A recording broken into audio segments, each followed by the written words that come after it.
Thursday, April 11, 1912, 0 p.m., Belfast. The RMS Titanic sits at the Harland and Wolff fitting out dock for her final inspections. The largest moving object ever built, she measures 882 feet and 9 inches long with a gross tonnage of 328 tons. Her 29 Scotch Marine boilers produce 46 horsepower to drive 3 massive propellers through the icy Atlantic waters. Thomas Andrews, the ship's chief designer and Harland and Wolff's construction manager, walks her decks with a worried expression. He knows the 15 transverse bulkheads divide the hull into 16 compartments, but only the first 2 bulkheads reach C deck. The remaining bulkheads rise only to E deck, just 10 feet above the waterline, creating a fatal vulnerability in her design. But let's change one thing, one variable that will transform the fate of this beautiful and supposedly unsinkable ship.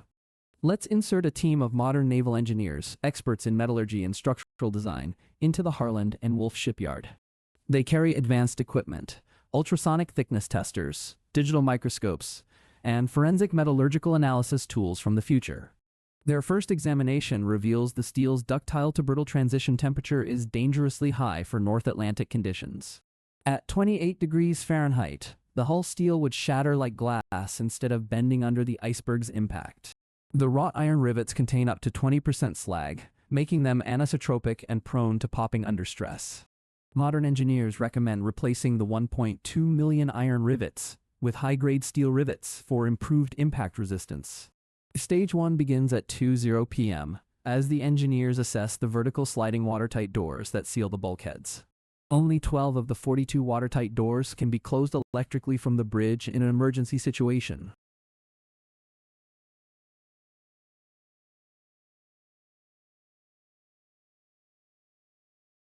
The engineers install an automated hydraulic closure system for all 42 doors, slashing closure time from minutes to just 3 seconds. The cumulative cost is 400 man-hours of labor and the replacement of 30 tons of wrought iron hardware. Stage 2 escalates at 6:00 p.m. as the team focuses on the bulwark plates, connecting the hull sections to the main structure. Edward Wilding, Harland and Wolff's chief naval architect, estimated the iceberg would create an equivalent opening of 12 square feet. The engineers reinforced the starboard bow section with an additional 200 tons of high-tensile steel plating and structural girders. They weld a second inner hull along the ship's entire waterline, creating a double-layer shell that can withstand a glancing blow. The modern team calculates this reinforcement would reduce hull breach depth from 25 feet to just 8 feet below the waterline.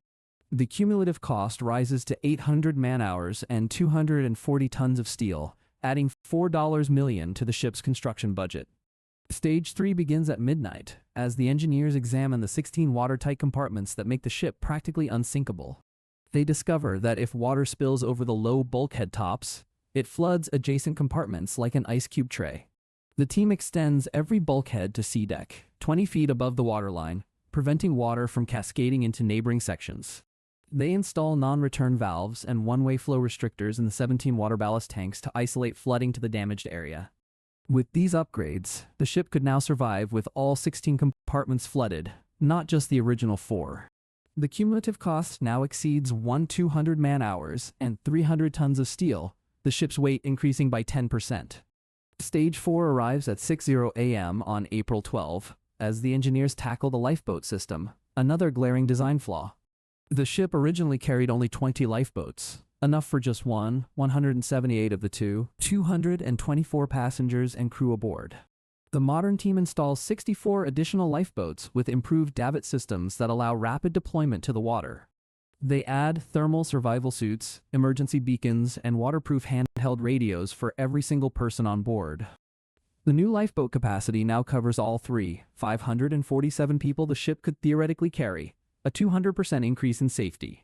The cumulative cost is 20 man-hours and the addition of 80 tons of new equipment to the deck. Stage 5, the final prep, occurs at 12:00 p.m. on April 10 as Titanic departs Southampton on her maiden voyage. The modern engineers watch from the dock, knowing they have transformed the ship into a fortress against the coming ice. On the night of April 14, at 11:40 p.m., lookouts spot the iceberg directly ahead in the moonless Atlantic night. First Officer William Murdoch orders a hard turn to port and engines reversed, but the ship strikes the ice at 22 knots. The reinforced double hull buckles, but does not breach. The steel plating bends without fracturing at the freezing temperature. The steel rivets hold fast, their improved composition preventing the seams from separating under the glancing impact. The 12 square foot damage Wilding predicted is reduced to just 4 square feet across only 3 compartments instead of 6. The watertight bulkheads, now 20 feet above the waterline, prevent any spillover into adjacent dry compartments. The automated watertight doors seal instantly, isolating the flooding to the forward sections of the ship. The entire crew is trained in evacuation procedures, and they calmly deploy the 84 lifeboats with perfect order. All 224 passengers and crew board the lifeboats and are rescued by the RMS Carpathia 4 hours later. The Titanic does not sink, her passengers survive, and the disaster that would reshape maritime law never occurs. The world learns that the great ship is not only unsinkable, but also a testament to the power of modern engineering. The passengers arrive in New York Harbor on April 18, greeted by crowds of ecstatic Americans celebrating their survival. But the success of the mission carries an unintended consequence that ripples through the fabric of history itself. Without the Titanic disaster, the International Convention for the Safety of Life at Sea is never held in 1914. The requirement for ships to maintain 24-hour radio watches is never established, potentially costing thousands of future lives. The International Ice Patrol is never founded, leaving the North Atlantic shipping lanes without iceberg monitoring. The lifeboat regulations that now save millions are delayed for decades, and countless other ships are lost in the interim. Would the engineers' intervention have saved more lives than it cost by preventing the Titanic's 500 deaths? The crew returns to their own time, haunted by the question of whether their success was truly a victory. What if the greatest value of the Titanic's sinking was not in preventing it, but in the lessons it taught humanity? Is it better to save the passengers on one ship or to use its tragedy to save thousands on countless others? The Titanic survived, but did humanity lose the wake-up call that made the seas safer for generations to come? What if the real unsinkable quality of the Titanic was not its hull but the enduring legacy of its disastrous voyage? The modern engineers walk away, knowing they have robbed history of its most powerful lesson about hubris and safety. What if the price of saving the ship was the loss of the safety it forced the world to create? The engineers return to their own time, their mission complete, but the weight of their success presses down on them. They saved 224 lives on that cold April night, but they may have condemned thousands more in the decades ahead. The 1914 Safety of Life at Sea Convention would have mandated 24-hour radio watches on all passenger ships. Without that mandate, the SS Californian's radio officer would not have been required to stay awake that night. The SS Californian would have ignored the distress rockets, and the Carpathia would never have received the call. Countless other vessels would have sailed into storms without warning, their crews lost to the unforgiving sea. The International Ice Patrol, established in 1914, would never have existed to track the dangerous bergs. Each year, icebergs would have drifted into shipping lanes, claiming ships that history now remembers as safe.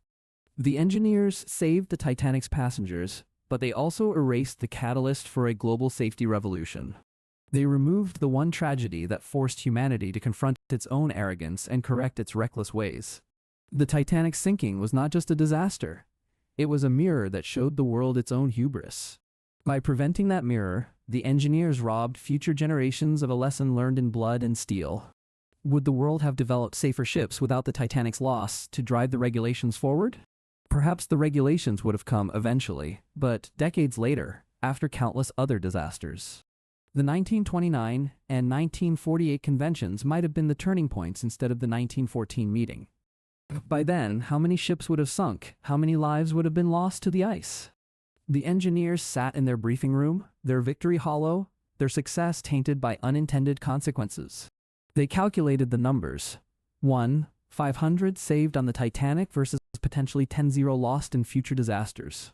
The moral arithmetic was impossible, a balance sheet of human life that no equation could solve. They had done their duty, reinforced the hull, installed the lifeboats, sealed the bulkheads. They had saved the ship and all aboard, but they had also sealed the fate of future sailors. What is the value of a single life saved today compared to thousands saved tomorrow? The engineers could not answer that question, and the silence in the room was deafening. They had become the guardians of history, but also its unwitting executioners, their mission a paradox. The Titanic sailed into history as the ship that survived, not the one that taught the world to be safe. Her name would not be synonymous with tragedy but with triumph, a monument to human ingenuity. But that triumph came at a cost that no monument could ever measure or adequately commemorate. The children of future generations would never learn the story of the band that played on as the ship sank. They would never hear of the heroic stewards who gave up their lives to save the women and children. They would never know the bravery of the engineers who stayed at their posts to keep the lights burning. The Titanic story of heroism and sacrifice would be lost, replaced by a tale of simple survival. The world would never witness the profound solidarity of strangers facing death with dignity and grace. The lesson of hubris, of the folly of declaring anything unsinkable, would never be etched into human memory. Without that lesson, engineers would continue to build with the same arrogance that had doomed the original Titanic. Future ships would carry the same complacency, the same belief that technology had conquered all risks. The engineers had reinforced one hull, but they had weakened the very foundation of maritime safety. They had saved the ship, but doomed the industry to slower progress, more accidents, more deaths. The trade-off was stark, brutal, and unyielding, a choice between saving one ship or saving many. What if the engineers had known the full consequences of their actions before they began their work? Would they have still reinforced the Titanic, or would they have let history take its intended course? Would they have stood aside and let the ship sail to her doom, knowing the good that would come from it? The answer is not simple, for the human heart abhors the idea of letting disaster unfold when it can intervene. But the human mind, at its best, understands that some tragedies are necessary for progress to occur. The Titanic was a tragedy, but it was also a teacher, and its lessons were written in the blood of the lost. By saving the ship, the engineers erased those lessons, replacing them with a false sense of security. The world would continue to build unsinkable ships, confident in the lies that technology told them. And one day, another ship would sink, and the lessons would be learned then, but at an even greater cost. The engineers had not prevented disaster. They had merely postponed it and amplified its eventual price. The Titanic's survival was a miracle, but miracles are not the stuff of which lasting safety is built. Safety is built from tragedy, from the painful realization that we are not as clever as we think. It is built from the humility that comes only when disaster strikes and we are forced to confront our limits. The engineers gave the world confidence, but confidence without humility is just arrogance in disguise. They had not saved humanity from itself. They had only delayed the inevitable reckoning. The iceberg would still be there, and another ship would eventually hit it, and the lesson would be learned then. But by then, the lesson would be harder, the cost higher, and the world would wonder why it had not learned before. What if the greatest gift the engineers could have given humanity was not a safe Titanic but a humble one? A humble Titanic would have taught the world that even the greatest ships can sink. A humble Titanic would have forced the world to listen, to prepare, to respect the power of the sea. A humble Titanic would have saved more lives in the long run than the unsinkable one ever could. But the engineers chose victory over wisdom, survival over learning, and the world is poorer for it. They walk away from the dock, their heads bowed, their hands stained with the blood of future generations. They have saved 224 lives today, but they have condemned countless others to an unmarked grave at sea. And the question that haunts them is the same question that haunts us all. What if we had done nothing? What if the greatest act of heroism is not saving a life but allowing a lesson to be learned? What if the Titanic was meant to sink, not to punish the proud but to teach the future to be wise? The engineers cannot answer, for they are bound by the limits of their own humanity and its frailties. They board their time machine, their mission complete, but their burden is heavier than any they have ever carried. They return to their present, where the Titanic is a footnote, a success story, not a cautionary tale. And in the silence of their own thoughts, they wonder if they have truly won or if they have simply lost in a different way. The ship is safe, the passengers are alive, but the world is not a safer place for their intervention. What if the true test of heroism is not in the victory but in the willingness to accept defeat for a greater good? What if the engineers should have let the Titanic sink and let the world learn the lesson it so desperately needed? The question hangs in the air, unanswered, unanswerable, a ghost that will haunt them until their final days. They saved the Titanic, but they may have doomed the world to a slower, more painful path toward safety. And in that slow path, Countless souls will be lost who might have been saved by a quicker lesson. What if saving the ship was the worst thing they could have done? What if the real unsinkable quality of the Titanic was not its hull, but the story of its demise? The story that taught the world that no ship is too great to sink, and no lesson is too harsh to learn. The engineers saved the passengers, but they also silenced the voice that cried out for change. And that silence will echo through the decades, a void where a lesson should have been. What if the greatest what if of all is not whether the Titanic could have been saved, but whether it should have been? The answer is a mystery, a riddle wrapped in the icy waters of the North Atlantic. And the engineers, the architects of this impossible success, are left to ponder the impossible question forever. What if we had let it sink? And what would the world have learned that it has now forgotten? The Titanic survives, but does humanity? That is the question that will not fade with time.